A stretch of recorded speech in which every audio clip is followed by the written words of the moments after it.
Welcome, friends. I'm Brett with RockRevolt magazine, sitting with Michael Wilton of Queensryche. Appreciate you taking the time today, Michael. Thank you. Thank you. Current tour right now with Scorpions. How's it going so far? It's going great. You know, we're having a great time playing with these guys, and we're really thankful, you know, to get on this run. We've been touring a long time, and it's great to get on a tour with some people that, you know, I listened to in my early days. You know, like growing up listening to the Scorpions, and I have all their old albums. It's just like, it's kind of like a dream, you know, to play with these guys and see them still cranking out the great songs. I can just imagine sitting back when you were a kid in your bedroom and listening to the Scorpions, and now you're playing with them. Oh yeah, I mean the old albums like Virgin Killer and Love Drive, Animal Magnetism. I mean those were just amazing albums for me. You know? That's fantastic. That's awesome. So speaking of albums, Condition Human, coming out October 2nd, is that correct? Yeah, October 2nd on Century Media Records, and we're looking at a worldwide release, so we're really happy with it. Excellent, excellent. So can you kind of take us through the writing process with the album, how you guys, how it all came together? Sure. I mean, you know, our last album in 2013, we toured on it for 2 years, so during that time of touring, we all had our demo studios out on the road, and we took advantage of that time and started writing ideas and formulating demos, you know. And so you had basically 2 years of scratch pad demos that accumulated, right? Mm-hmm. And then once we solidified with the record company and that we were going to start doing another record, it was all about everybody, you know, bringing all their ideas and, you know, putting them basically on a server, right? Mm-hmm. And then everybody downloading them into their studios and working on them. See, now you're in a situation where it's a band again, so you got the strength of all the 5 writers, yes. You know, and, you know, it's not all one-sided as far as, you know, who are your influences, everything. It's everybody's influences now, and everybody works on it. So when we got started, as far as giving the demos, you know, letting other people hear it basically, which would be the record company, right. And we were right about 25 songs, and then it was a matter of deciding, you know, with them and our management, you know, what songs were the strongest that we felt and they felt. Compromise brought down to 15 songs. Okay. You know, and then we taking a look at the music and how we wanted to keep the tradition of Queensryche. Is every album evolves, so it's not a carbon copy of the last one. We felt that this body of music needed, you know, a different flavor in the producer realm. So we were recommended by the record company this guy named Zeus. Okay. AKA Chris Harris, or AKA Zeus, whatever.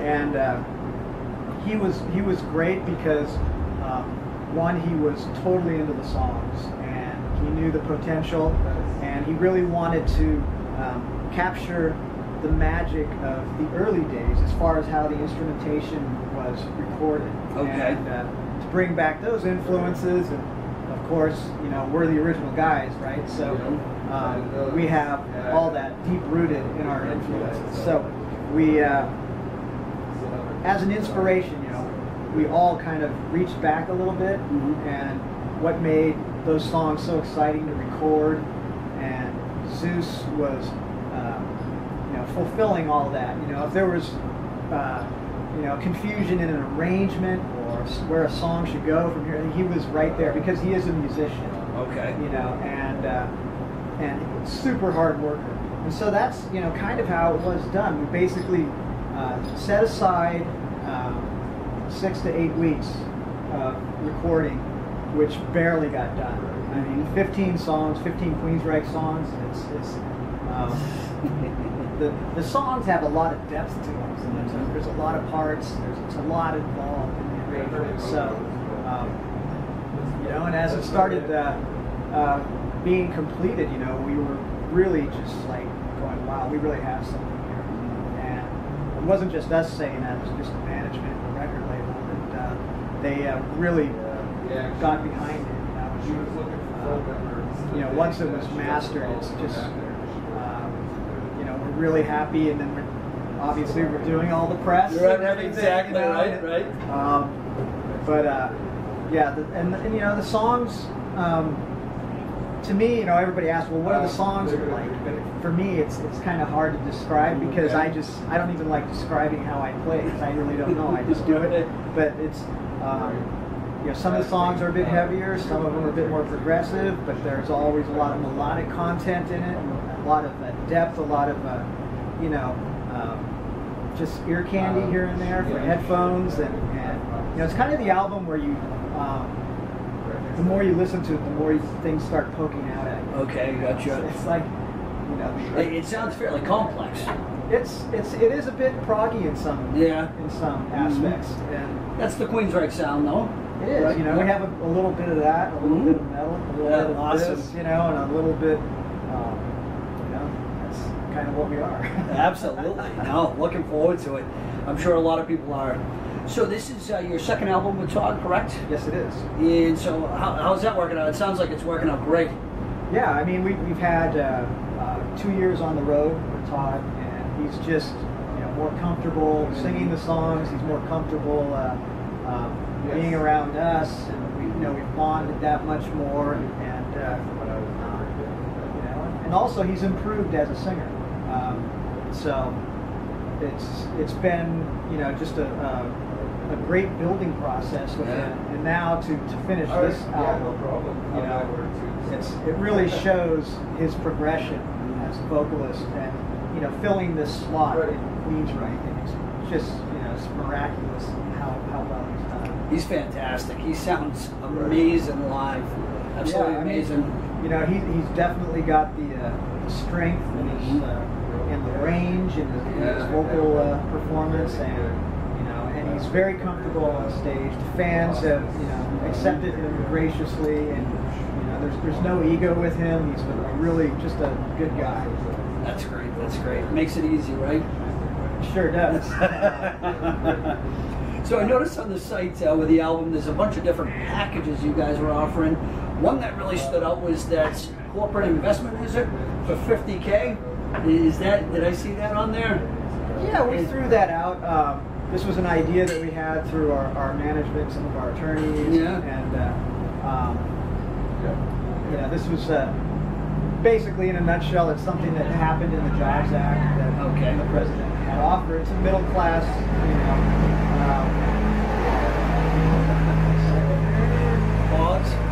Blonde girl driving a moto going across right there. We'll stop for a minute for that.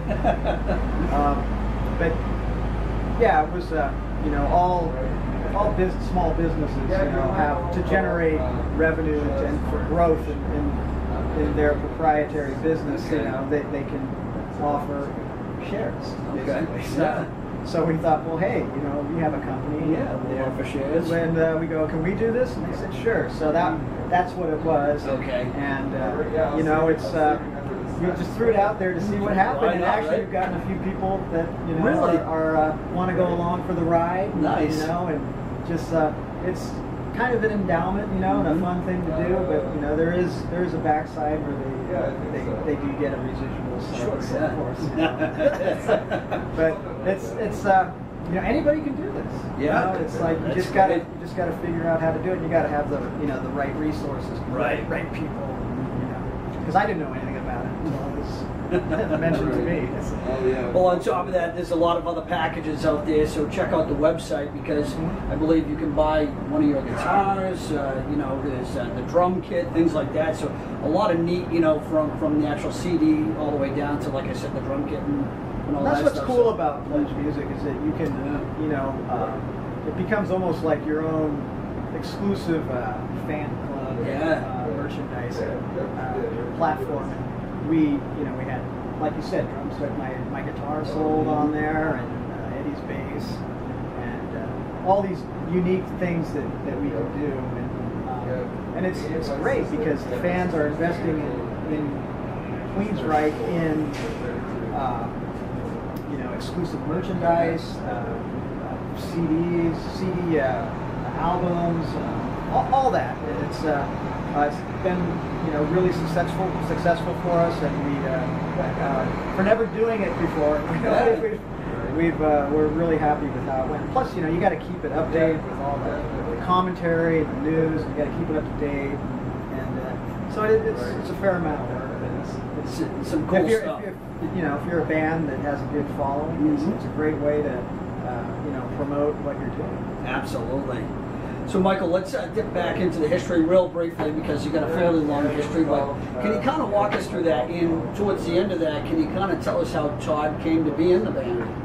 Yeah, I mean, it was, we were at a point where we wanted to do some shows on our own, and it was much needed. The fans were completely behind us. And I met him at a NAMM convention, which is down in Anaheim, California, where all the merchants in the music industry. Sorry to bother you. Can I take one of these paper cups? We have to make a funnel for our diesel. Go ahead. Sure. Cool. Thanks. Gets more interesting by the moment. That's right. She didn't just drive by. Where are we? So you're at NAMM. Yes, we're at NAMM, and I was at a Seymour Duncan hors d'oeuvre party, and I literally bumped into him, getting some hors d'oeuvres, and he goes, "Hey, nice show last night." And I look at him, and go, "What?" I'm ready to blow this guy off, right? And he goes, "Yeah, you're Eric Peterson from Testament." And I go, "What?" And then he looks at me again. "Oh, I'm so embarrassed. I'm so embarrassed." Okay. So anyway, he apologized, and then we talked for a minute, and then it turned out, I knew he said he was a drummer. Oh, okay. And, talked about doing some side project demo stuff. And so I just kept in contact with him, and then things happened, and then all of a sudden he saw the news, what happened, and basically said, "Hey, by the way, I can sing Queensryche." Really? And I go, "Really?"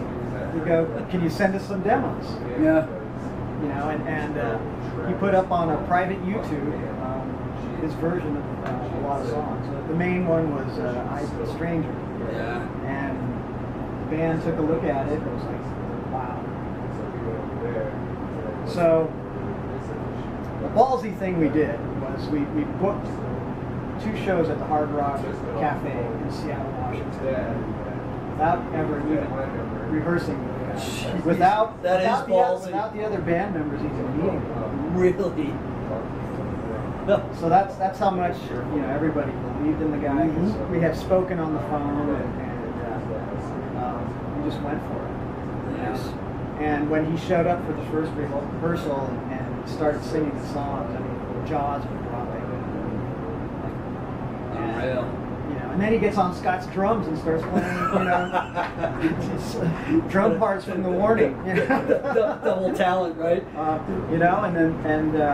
So we had like a week and a half of rehearsals, and then we played the Rising West shows. Right. Sold them out, and after the first show, it basically went viral. The second show, we had management companies flew up from LA, and it was like, whoa.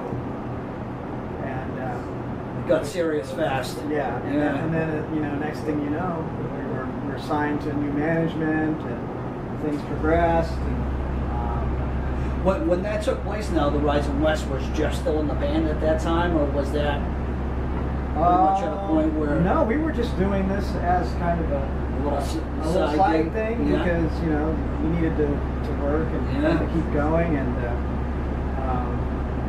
basically the fans started calling us Queensryche. Nice. And management picked up on that, attorneys picked up on it, and then that's when lost it. Well, you guys are Queensryche. There's 3 of you. Yeah. I mean, really. So, do you remember the first time you heard your music on the radio? Yes, I do. I was 19 years old. I was working at an electronics company that made transformers for when you go overseas to convert 220 to 110. Okay. And they sorry about that. And in the the back warehouse, they had speakers, and they had radio station, KISW 99.9. And all of a sudden, we heard Queen of the Reich on the radio. Oh, love that song. And we're going, oh my God. What happened was that we had gotten this review in Kerrang! Magazine, which is in the UK, in the Armed and Ready section of the magazine. And that's when it just went. I mean, they were playing us on the radio, and people didn't believe it was us. So did you stop what you were doing at that point? Like, wow, that's us. And it's like, your brain starts thinking, hopefully I can quit this job. Give my notice right now. Yeah, exactly. So, how about a day in the life of touring? I mean, kind of, what's that like? I mean, everyone thinks of rock as glamour and all that good stuff. Is it all that, or? Let me tell you what the reality is. I've seen so many different parking lots in my life. It's unbelievable. I get to wake up in a different parking lot every day. That sounds exciting. so I get paid to travel. I play for free. You still like touring? Oh yeah, I love it. I've been doing it for 33, 34 years. So I'm a road dog. Nice. Some people can't handle it, but I was built for it, and I've been doing it, and it's just, I love it. Nice. Is there a show that stands out in your career? I know it's a long career, but is there something that pops out that, you're like, this show was just absolutely amazing? Well, I'll tell you the show that was amazing that we just did this summer was the Wacken Festival. I saw that. In Germany. Awesome. Yeah. We played in front of 65,000 to 70,000 people. It was, I haven't played that big of an audience since like early 90s. Must have been awesome to look out. And it was, and we've never played that festival, and it was a great experience for us. Yeah. Those European festivals are amazing. They are. Yeah. They're so well organized, and there's so many of them. Yeah. There's always a whole, buttload of bands that are over there from the U.S. Yeah, it's awesome. I love it. I love it. I hit them up every year, and they're fantastic. Love it. So, is there a band that you've toured with, the best band that maybe kind of sticks out? Like, we love touring with this particular band. We've toured with so many bands. I mean, Metallica to Def Leppard we've toured with Ronnie James Dio. I think that one's really special, just because he was the first rock star kind of guy that we met, and he was so nice to us. Yeah. He really welcomed us on the tour, and just he made sure that we weren't limited like in the sound, the lights, and everything. And that was kind of like we saw a true gentleman. That was really great. Everything you hear about him is nothing but nice. Yeah. Yeah. So, well, winding down, a couple more quick questions. Top 5 albums everyone should own. Oh, for me? Wow. I mean, I'm old school, so like Beatles, Sgt. Pepper's Lonely Hearts Club Band. Let's see. Jimi Hendrix, Electric Ladyland. Let's see. The Allman Brothers live at Fillmore East. Rainbow Rising. And let's see, who would my next one be?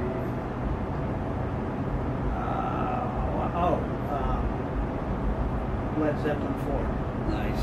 Great album. Probably I missed a whole bunch of them. Yeah. I'm sure that's a tough one, Any given day it could be different, right? Right. Yeah. So, when you're off tour, what are you doing? When I'm off tour, which isn't much, I'm just kind of catching up on normal life. And, if I do happen to have a sunny day in the Seattle area, and I usually like to... It's usually like this. Yeah. Chill out and maybe go golfing or do something with the family, that kind of thing. But I tell you what, all of us in the band have been pretty consumed with Queensryche. So we're on a roll right now, and things are hot, and we're just taking advantage of the opportunity. That's great. Any final words for the fans out there? Thanks for believing in Queensryche, and check out the new album, Condition 2nd on Century Media Records. Any media news, go to QueensrycheOfficial.com and Queensryche Official Facebook, and you can get all the tour dates and what's happening with the band. Fantastic. You heard it right here. Condition Hüman coming up October 2nd. Be sure to pick up a copy. Queensryche on tour right now with the Scorpions. Check them out. Michael, appreciate your time. Thanks a lot. All right. That's a wrap. That's a wrap.